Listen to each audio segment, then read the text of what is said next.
Elle était l'une des principales revendications des manifestants islamistes. Le ministre pakistanais de la Justice a fini par démissionner. L'information est désormais confirmée. Après 3 semaines de mobilisation, Zahid Hamid a décidé de se plier à l'une des principales exigences des contestataires. Depuis cette annonce, le leader des manifestants appelle à la fin du sit-in. Antoine Fenot.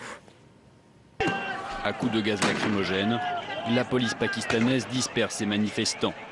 Depuis 3 semaines, ces membres du parti islamiste Tehreek el-Abaïd s'opposent violemment aux forces de l'ordre.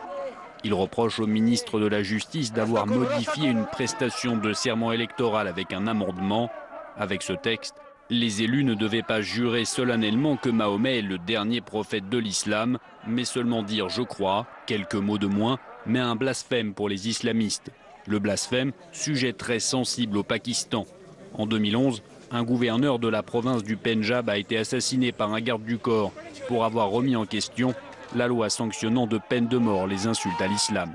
Un meurtrier considéré comme un héros par le Tehreek el-Abaïd.